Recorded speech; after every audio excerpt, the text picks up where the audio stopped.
मैं प्रेग्नेंट हूँ, क्या मैं पपीता खा सकती हूँ, इससे मिसकैरेज तो नहीं होगा। ये सवाल जो है सबके दिमाग में ज़रूर आता है प्रेगनेंसी के टाइम पे। जैसे ही हमको प्रेगनेंसी कंफर्म होती है, सबसे बड़ा जो सवाल होता है वो ये होता है क्या खाना सेफ़ रहेगा, क्या खाना चाहिए जिससे बच्चे का विकास अच्छे से हो। तो ये सारे सवाल दिमाग में चलने लगते हैं। आज हम जो सबसे इम्पॉर्टेंट क्वेश्चन होता है कि पपीता प्रेगनेंसी में खाना चाहिए या नहीं, इसके बारे में जानेंगे। हे एवरीवन, मैं डॉक्टर संजू सिंह।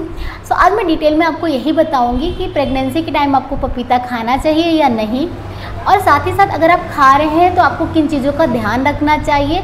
और मेरी प्रेगनेंसी के टाइम पे मैंने पपीता खाया था नहीं, मेरे क्या व्यूज़ हैं इसके बारे में, ये भी मैं आपको बताने वाली हूँ। तो चलिए वीडियो को स्टार्ट करते हैं। इसी में पपीता खाना चाहिए या नहीं, इसका आंसर जो है यस या नो में नहीं दिया जा सकता है। थोड़ा सा ट्रिकी आंसर होगा इसका।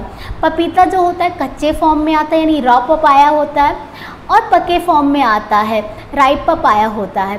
सो दोनों की डिफरेंट क्वालिटीज़ होती हैं। जो पका हुआ पपीता होता है उसमें बहुत सारे अच्छे अमाउंट में बीटा कैरोटीन पाया जाता है, जो ग्रोइंग बेबी के बोन के लिए, आइज़ के लिए, टीथ के लिए बहुत ही ज़्यादा हेल्पफुल होता है। साथ में इसमें विटामिन ए, बी, सी पाए जाते हैं, इसमें फोलिक एसिड पाया जाता है, बच्चे के विकास के लिए बहुत अच्छा होता है। इसमें फाइबर काफ़ी अच्छे अमाउंट में होता है। तो अगर आपको कब्जी रहती है प्रेगनेंसी के टाइम पे तो वहाँ आपको हेल्प कर सकता है, आपकी गट हेल्थ को इम्प्रूव कर सकता है। तो पके पपाए के बहुत सारे बेनिफिट्स होते हैं।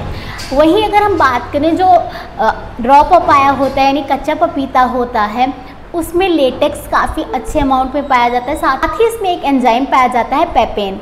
ये एंजाइम और लेटेक्स क्या करते हैं, यूट्राइन कॉन्ट्रैक्शन कॉज करते हैं, यानी गर्भाशय में संकुचन करते हैं, जिससे लेबर इंड्यूस हो सकता है और आपको मिसकैरेज या अबॉर्शन हो सकता है। इसीलिए जनरली इसको मना किया जाता है खाने से। अब समझने की बात ये है कि अगर आप बहुत ज़्यादा अमाउंट में खाते हैं तो आपको ये प्रॉब्लम होती है। अगर आपने गलती से कहीं कुछ थोड़ा बहुत पपीता खा लिया तो इससे उसको आपको ज़रूरी नहीं कि इस तरह की आपको दिक्कत आए, क्योंकि कई बार क्या होता है जो महिलाएं होती हैं जिनको अनवांटेड प्रेगनेंसी है, अनचाहा जो जिनको गर्भ ठहर जाता है, वो पपीता बहुत सारा खा के आते हैं कि इससे जो है उनका अबॉर्शन हो जाएगा, और उनको नहीं होता है। लेकिन वहीं कुछ लोगों को थोड़ा सा भी खाने से हो जाता है प्रॉब्लम। तो ये डिफरेंट लोगों की बॉडी पे डिफरेंट वर्क करता है। तो आपका ये कॉल रहता है कि आपको खाना है या नहीं, क्योंकि जो कच्चा पपीता है उसके नुकसान हो सकते हैं। अगर आप पका पपीता मॉडरेशन में खाते हैं तो उससे आपको कोई नुकसान नहीं होता। लेकिन अगर आपको डायबिटीज़ है तो भी आपको ध्यान रखने की ज़रूरत है, क्योंकि इसका जो ग्लूकोज कंटेंट है वो भी हाई होता है। आप ध्यान से मॉडरेशन में पका हुआ पपीता खाते हैं तो आपको नुकसान नहीं करता है। ये हो गया साइंटिफिक फैक्ट। अब जानते हैं कि मेरी प्रेगनेंसी के टाइम पे मैंने खाया था या नहीं। सो मेरी प्रेगनेंसी के टाइम पे ऑल्दो मुझे बहुत ज़्यादा कॉन्स्टिपेशन रहता था, बट मैंने पपीता नहीं खाया था। बिकॉज मुझे लगता है कि आजकल जो भी पके हुए पपीते आते हैं वो कोई पेड़ों से पक्के तो आते नहीं हैं। सो वो कितना ज़्यादा चेंजेस होते हैं, हार्मफुल हो सकते हैं हमारे लिए या नहीं, इसलिए मैंने नहीं खाया था। ऐसा मुझे लगा कि 9 मंथ्स अगर मैं पपाया नहीं खाती हूँ तो ऐसा कोई बहुत गलत नहीं हो जाएगा, और इतना ज़्यादा मुझे पसंद भी नहीं कि मैं उसको खाऊँ ही चाहे जो भी हो। सो मैंने ज़रा सा भी रिस्क नहीं लिया था। मैंने ना कच्चा ना पक्का किसी भी तरीके का पपीता नहीं खाया था।